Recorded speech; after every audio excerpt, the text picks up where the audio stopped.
நம்ம ஏரியாவெல்லாம் நம்மெல்லாம் பார்த்தோம்னா வசதி மிக்கவர்கள் கூட பொருளாதாரத்தில் உயர்ந்த நிலையில் இருக்கவர் கூட நியாய விலைக்கடையில் அரிசிகளை வாங்குவதை நாம் பார்த்திருக்கிறோம். வரிசையில் நின்று அரிசிகளை வாங்குவதை நாம் பார்த்திருக்கின்றோம். அது அவர்கள் சமைத்து சாப்பிடத்தான் வாங்குகிறார்கள். தற்போதைய கால சூழலில் 2 அரிசிகள் வந்துள்ளது, 2 விதமான அரிசிகள் வந்துள்ளது. ஆனால் அது சமைத்து சாப்பிட உகந்ததாகத்தான் உள்ளது. அதில் எந்த மாற்று கருத்தும் இருக்க முடியாது. அதை இட்லி செய்யவும் பயன்படுத்துகிறார்கள். அதுவும் சமைக்க உணவு தானே, சாப்பிடுவதற்கு தானே இட்லி அரிசி என்பது எவ்வளவு விலை? நீங்கள் டவுனில் போய் இட்லி அரிசி விலையை கேட்டு பாருங்க, அது ரொம்ப காஸ்ட்லியானது. அதே ரேஷன் பொருளை பயன்படுத்தும் போது அவர்கள் சமையலுக்குத்தானே பயன்படுத்துகிறார்கள்.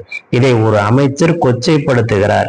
ரேஷன் அரிசியில் வாங்கும் அரிசி மாட்டுக்கு வைக்கிறார்கள், மாடுகள் தான் சாப்பிடுகிறது என்று அவர் கொச்சைப்படுத்துகிறார்.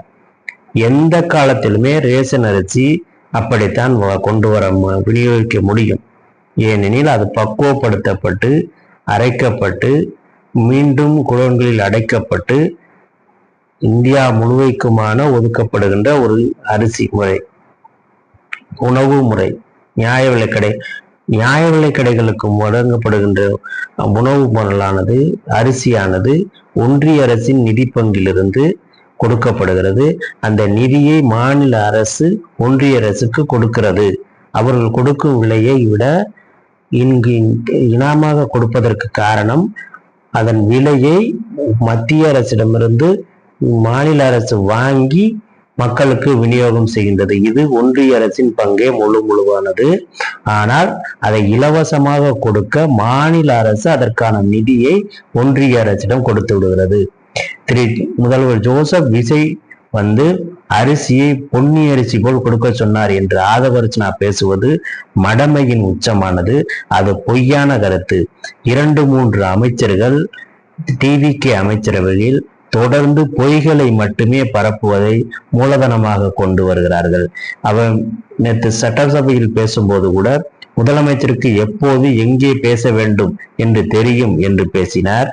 எப்போ ஒரு அவையில் விவாதத்தில் பேசாத ஒரு கல்வியானுடைய பேச்சு எதற்கு பயன்பட போகிறது?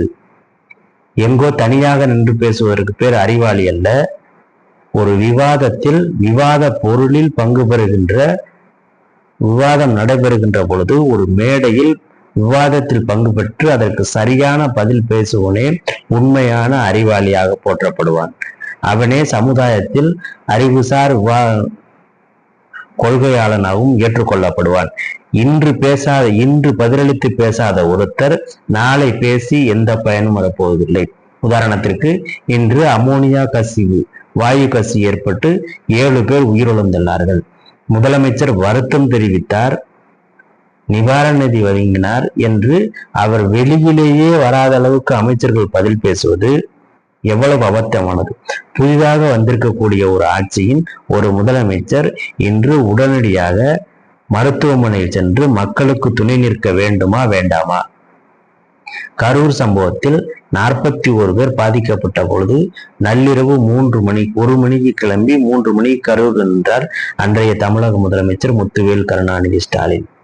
ஆனால் இன்று விஷவாயு தாக்கப்பட்டு 7 பேர் மரணம், மேலும் 14 பேர் பாதிக்கப்பட்டுள்ள நிலையில் முதலமைச்சர் ஆளையே காணவில்லை. ஆனால் அவர் வருத்தப்பட்டார் என்ற ஒரு தகவலை மட்டும் பதிவிடுவது எவ்வளவு அபத்தமானது.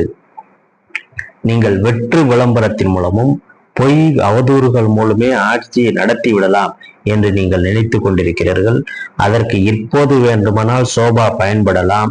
ஆனால் காலங்கள் செல்ல செல்ல சோபாவிலும் மாற்றம் வரும், சோபாவும் தூக்கி வீசப்படும் என்பதே உண்மை. நன்றி, வணக்கம்.